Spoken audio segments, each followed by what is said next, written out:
Welcome to the channel guide for मालाइन। अपने last की वीडियो में हमने गैस्ट्रो इंटेस्टाइनल डिसऑर्डर के बारे में बात किया था। हमने ये जाना था कि गैस्ट्रो इंटेस्टाइनल डिसऑर्डर्स क्या होते हैं, और आज की इस वीडियो में हम गैस्ट्रो इंटेस्टाइनल डिसऑर्डर से ही जुड़ी हुई बीमारी पेप्टिक अल्सर के बारे में बात करेंगे। तो चलिए आज की इस वीडियो को स्टार्ट करते हैं।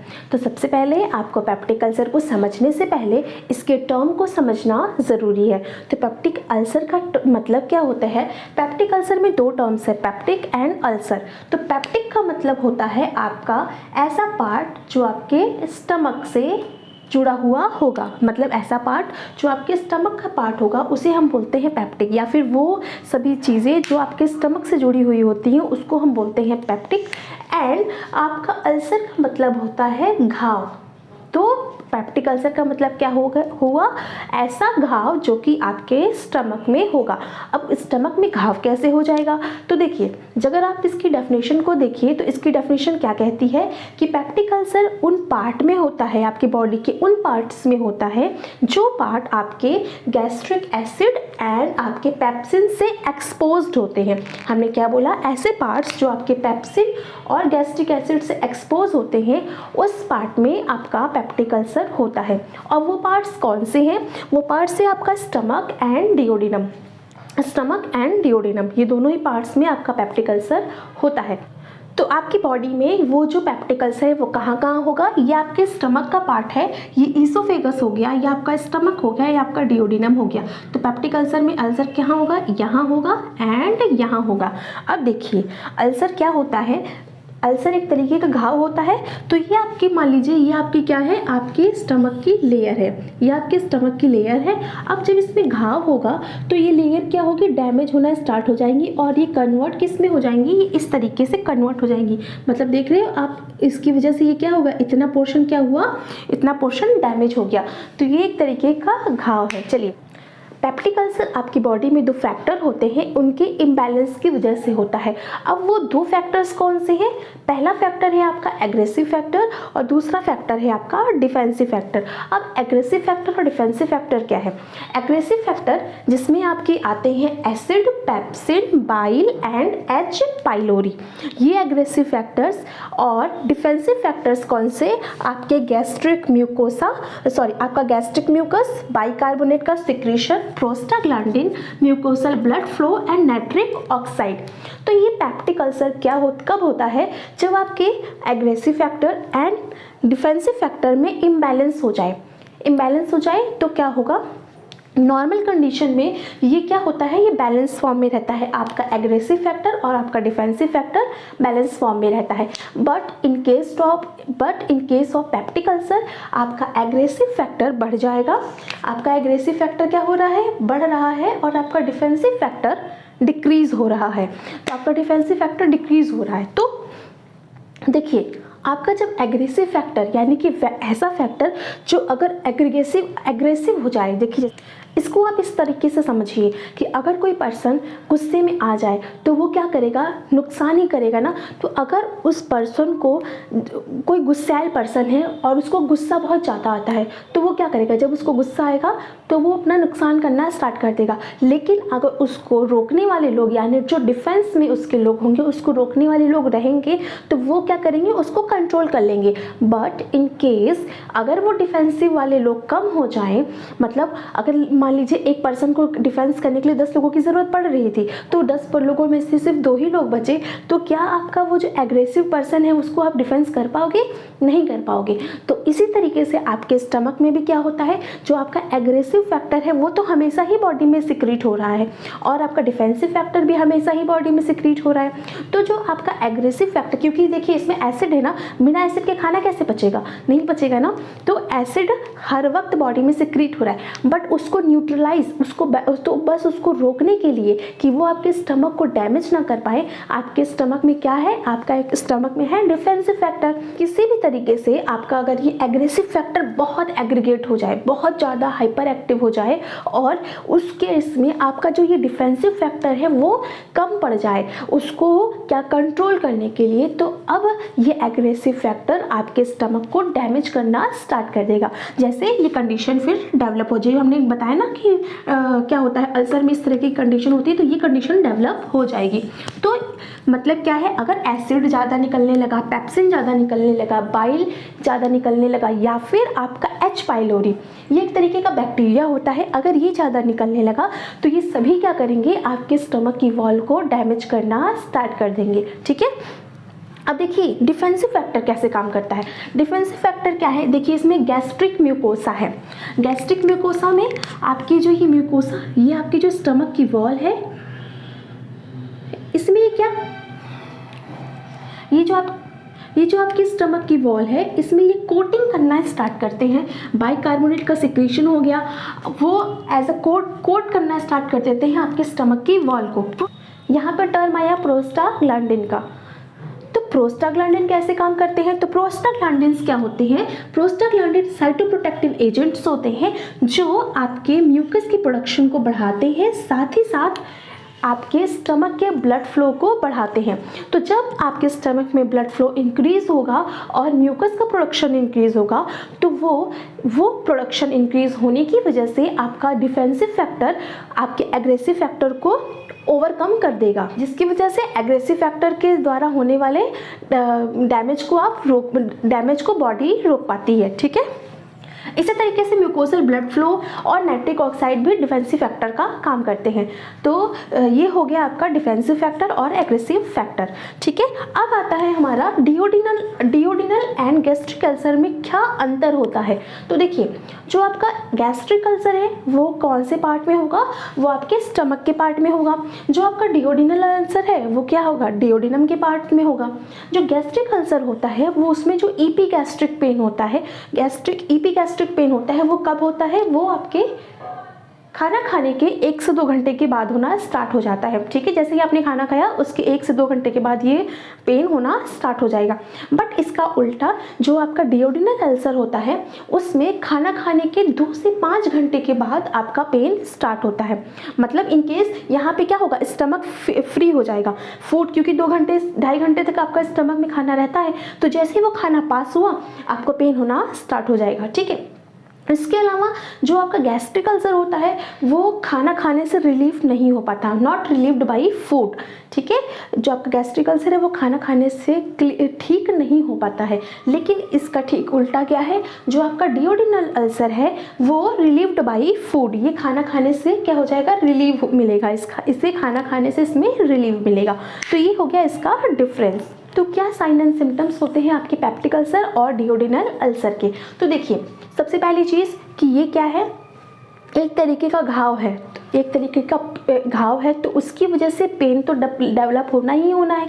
और वो पेन कहाँ डेवलप होगा, वो पेन आपके स्टमक, आपके एब्डोमिनल के पार्ट में डेवलप होगा। सबसे पहला जो साइन एंड सिम्टम्स डेवलप होता है वो है आपका एब्डोमिनल पेन, मोस्ट फ्रिक्वेंटली ये डेवलप होता है। ठीक है, नेक्स्ट है आपका क्रैम्पिंग, आपके स्टमक में मरोड़े उठेंगी। बर्निंग, क्योंकि एसिड का प्रोडक्शन हाई अमाउंट में हो रहा है, साथ ही साथ आपकी स्टमक में घाव है तो आपको बर्निंग बहुत ज़्यादा फील होगी। इसके अलावा क्या है, जो आपका पेन होगा वो मिड अपर पार्ट में होगा। क्यों, क्योंकि जहाँ पे स्टमक होगा उधर ही तो पेन होगा ना, तो आपका स्टमक ऊपर की तरफ होता है तो उधर ही आपका ये पेन डेवलप होगा।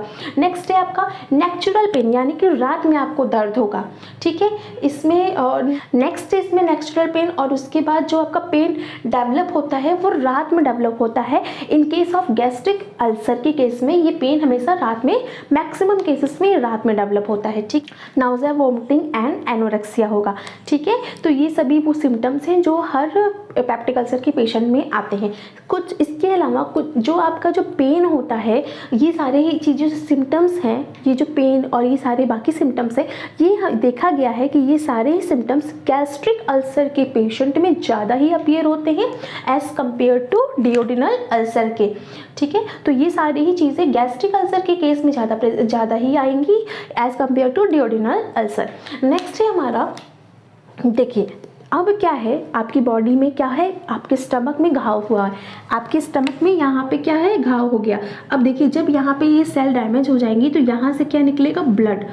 अगर आपके हाथ को काट दिया जाए तो ब्लड निकलेगा ना, सेम ऐसे ही आपके स्टमक के उस पार्ट में क्या हुआ, घाव हो गया। तो घाव होने की वजह से अब ब्लड का रिसाव होने लगेगा, ब्लड निकलने लगेगा। और वो ब्लड कहाँ निकलेगा, वो ब्लड आपके जो आपका फूड मटेरियल उसके साथ निकलने लगेगा। तो वो ब्लड अल्टीमेटली क्या होगा, आपके स्टूल से निकलना स्टार्ट हो जाएगा। तो अल्टीमेटली जो स्टूल का कलर है वो डार्क हो जाएगा या फिर ब्लैक हो जाएगा। तो डार्क या फिर ब्लैक हो जाएगा क्यों होता है, क्योंकि आपकी जो इसमें जो ब्लड निकल रहा है उसमें ब्लीडिंग हो रही है, ब्लड निकल रहा है, जिसकी वजह से आपका स्टूल का कलर डार्क हो रहा है। तो चलिए अब नेक्स्ट देखते हैं इसके कॉजेज़ क्या क्या हैं। तो ऐसे कौन सी चीज़ें होंगी जिसकी वजह से आपका पेप्टिक अल्सर या फिर डिओडिनल अल्सर होता है। तो सबसे पहला कॉज जो हमने देखा, पहले तो हमको ये तो पता ही है कि एग्रेसिव फैक्टर ज़्यादा होगा, इसी की वजह से आपका अल्सर हो रहा है। तो जो पहला फैक्टर है वो है हमारा एच पाइलोरी। तो जो एच पाइलोरी होता है, एच पाइलोरी क्या है, एच पाइलोरी एक तरीके का बैक्टीरिया है। वो कंटामिनेटेड फूड एंड वाटर से, गंदा खाना खाने से आपकी बॉडी में एंटर होते हैं। और ये बैक्टीरिया क्या करते हैं, ये बैक्टीरिया आपकी म्यूकोसल वॉल यानी कि ये जो वॉल है यहाँ पे चिपक जाएंगे। ठीक है, ये क्या करेंगे, म्यूकोसल वॉल पे चिपकेंगे और इसके बाद यहाँ पे जब ये चिपकेंगे तो इसमें इन्फ्लामेशन करना स्टार्ट कर देंगे। जब ये इन्फ्लामेशन करना स्टार्ट कर देंगे तो क्या होगा, उससे देखिए अब जैसे यहाँ पे ये चिपक गए और यहाँ पे इन्होंने क्या किया, मान लीजिए आपकी ये जो है नॉर्मल स्टमक की लाइनिंग है, यहाँ पे एच पाइलोरी बैक्टीरिया एडहियर हुआ, चिपक गया। चिपकने के बाद ये क्या करेगा, इसकी जो प्रोटेक्टिव लेयर है, ये जो प्रोटेक्टिव लेयर ऊपर की बनी हुई थी, इस प्रोटेक्टिव लेयर को ये तोड़ना स्टार्ट कर देगा। इस प्रोटेक्टिव लेयर को तोड़ना जब स्टार्ट कर देगा, उसकी वजह से आपकी जो लाइनिंग थी स्टमक में म्यूकस मेम्ब्रेन की, वो गिरने लगेगी, वो ख़त्म होने लगेगी। और ख़त्म होने की वजह से क्या होगा, इस लाइनिंग को जब ये ब्रेक कर देगा, उसके ख़त्म होने की वजह से क्या होगा, लाइनिंग ब्रेक हो जाएगी। जब लाइनिंग ब्रेक हो जाएगी तो जो आपका एसिड जो कि आपके स्टमक में निकल रहा था वो डायरेक्ट कांटेक्ट में किसके आएगा, आपके स्टमक वॉल में कांटेक्ट में आएगा। देखिए आपके जो एग्रेसिव फैक्टर हैं वो तो कॉन्टिन्यूअस आपकी बॉडी में निकल ही रहे हैं, हमेशा निकल रहे हैं, क्योंकि अगर वो नहीं निकलेंगे तो भाई फूड का डाइजेशन कैसे होगा, तो वो कॉन्टिन्यूअस निकलते जा रहे हैं। बट आपका जो ये स्टमक है, स्टमक की जो वॉल है, जो ये आपकी स्टमक की वॉल है, ये स्टमक की वॉल में ये एग्रेसिव फैक्टर क्या है, निकल रहा है। लेकिन जो आपके स्टमक की वॉल है उसमें क्या है, डिफेंसिव फैक्टर है, जिसकी वजह से उस डिफेंसिव फैक्टर ने आपकी इस वॉल में एक तरीके की कोटिंग कर रखी है। मतलब क्या है, अगर किसी चीज़ को आप कोट कर दोगे, प्रोटेक्ट हो जाएगी ना वो चीज़। तो अगर इस वॉल ने डिफेंसिव फैक्टर से ये कोट है, जब ये कोट है तो जो आपका डिफेंसिव फैक्टर कोट होने की वजह से एग्रेसिव फैक्टर का इस पर कोई भी असर नहीं पड़ रहा है। लेकिन बाई चांस किसी भी कारण से जब ये कोटिंग खराब हो जाए, ये कोटिंग डैमेज हो जाए, तो क्या होगा, इस कोटिंग के डैमेज होने की वजह से आपका जो एग्रेसिव फैक्टर है वो डायरेक्ट कांटेक्ट किस में आएगा, आपके स्टमक की वॉल में कांटेक्ट में आएगा। जब ये डायरेक्ट कांटेक्ट आएगा स्टमक की वॉल में तो इसको ये डैमेज करना स्टार्ट कर देगा। क्यों, देखिए इसका नेचर एसिड का है, एसिड से तो स्किन जलेगी ना, सेम उसी तरीके से ये इसको डैमेज करना स्टार्ट कर देगा। सेम यहाँ पे एच पाइलोरी भी वही काम कर रहा है। एच पाइलोरी आपकी वॉल पे चिपक रहा है, अब चिपक रहा है तो यहाँ पे एक लाइनिंग बनी हुई है। जब ये चिपक रहा है तो यहाँ पे एक लाइनिंग बनी हुई है डिफेंसिव फैक्टर की। तो जब ये डिफेंसिव फैक्टर की जो लाइनिंग बनी हुई है उसको ये डैमेज करना स्टार्ट कर देगा। जब इस पर चिपकेगा इसको डैमेज करना स्टार्ट करेगा। जब डैमेज करना स्टार्ट करेगा तो प्रोटेक्टिव लेयर तो गई, क्योंकि वो डैमेज हो गई है एच पाइलोरी से। तो फिर आपका एसिड यानी जो आपका एग्रेसिव फैक्टर है वो डायरेक्ट कांटेक्ट में किसके आएगा, स्टमक के, और फिर ये इसको डैमेज करना स्टार्ट कर देगा। तो ये क्या बन जाएगा, अल्सर यानी कि घाव। ठीक है, तो ये हमारा हो गया by the H pylori. Second है हमारा नसेड्स। नसेड्स क्या होते हैं, अब नसेड्स क्या होते हैं, नसेड यानी नॉन स्टेरॉयडल एंटी इन्फ्लेमेटरी। तो ये क्या होती है, पेन किलर के रूप में आप नसेड्स को अक्सर लोग लेते हैं। तो ये ड्रग्स क्या करती हैं, ये प्रोस्टाग्लैंडिन के सिक्रेशन को डाउन करती हैं। ये क्या करती हैं, रिड्यूस करती हैं प्रोस्टाग्लैंडिन के सिक्रेशन को। और हमने क्या देखा कि जो आपका प्रोस्टाग्लैंडिन है वो क्या है, वो एज अ डिफेंसिव फैक्टर है। डिफेंसिव फैक्टर है आपके स्टमक का। तो जब ये प्रोस्टाग्लैंडिन को ये डिक्रीज करना स्टार्ट कर देंगी, और प्रोस्टाग्लैंडिन करते क्या थे, प्रोस्टाग्लैंडिन आपके साइटोप्रोटेक्टिव एजेंट्स होते हैं जो आपके म्यूकस के प्रोडक्शन को बढ़ाते और साथ ही साथ ब्लड के फ्लो को बढ़ाते हैं। अगर म्यूकस का प्रोडक्शन बढ़ेगा तो एसिड तो ये जब म्यूकस का प्रोडक्शन बढ़ेगा तो क्या होगा, ये म्यूकस का प्रोडक्शन बढ़ेगा, स्टमक की लेयर है, म्यूकस का प्रोडक्शन बढ़ रहा है तो ये प्रोटेक्टिव लेयर फॉर्म कर रहा है ना। तो अगर ये प्रोस्टाग्लैंडिन को आप डिक्रीज कर दे रहे हो नसेट्स के खाने की वजह से, ये प्रोस्टाग्लैंडिन डिक्रीज हुआ तो अब क्या होगा, आपका ये म्यूकस का जो लेयर था वो क्या होगा, कम होना स्टार्ट हो जाएगा। जब कम होना स्टार्ट हो जाएगा तो आपके एग्रेसिव फैक्टर डायरेक्ट कांटेक्ट में किससे आएंगे, स्टमक वॉल से, फिर वो उसको डैमेज करना स्टार्ट कर देंगे और आपका स्टमक में अल्सर फॉर्म हो जाएगा। नेक्स्ट है आपका स्ट्रेस। देखिए लास्ट की वीडियो में हमने बताया था कि जो स्ट्रेस होता है वो भी आपका एक फैक्टर होता है। क्यों? क्योंकि जो स्ट्रेस होता है, ड्यूरिंग स्ट्रेस गैस्ट्रिक एसिड का प्रोडक्शन बढ़ता है। मतलब क्या हुआ, गैस्ट्रिक एसिड्स क्या है, आपके एग्रेसिव फैक्टर हैं। तो जब इनका ये प्रोडक्शन बढ़ा देगा, तो जब ये प्रोडक्शन बढ़ेगा तो क्या होगा, फिर से ये एग्रेसिव फैक्टर क्या होगा, ओवर एक्टिव हो जाएगा, यानी एग्रेसिव फैक्टर ज़्यादा बढ़ जाएगा। जब एग्रेसिव फैक्टर ज़्यादा बढ़ जाएगा तो आपका अल्टीमेट डिफेंसिव फैक्टर तो कम हो जाएगा। जब डिफेंसिव फैक्टर कम हो जाएगा, क्योंकि उसको रोकने के लिए आपका क्या, एग्रेसिव फैक्टर तो बढ़ गया, लेकिन उसको रोकने के लिए डिफेंसिव फैक्टर तो उतना ही है ना आपके बॉडी में। तो क्या होगा, फिर वो उस डिफेंसिव फैक्टर एग्रेसिव फैक्टर को ओवरकम नहीं कर पाएगा और एग्रेसिव फैक्टर निकल के आएगा और अब वो क्या करेगा, आपकी वॉल को डैमेज करना स्टार्ट कर देगा। बढ़ने की वजह से वो ज़्यादा ही एक्टिव हो जाएगा ना, फिर वो आपकी वॉल को डैमेज करना स्टार्ट कर देगा। नेक्स्ट है आपका जोलिंजर-इल्सन सिंड्रोम। अब ये क्या होता है, देखिए जोलिंजर-इल्सन सिंड्रोम एक तरीके का ट्यूमर है जो कि आपकी पैनक्रियास में होता है।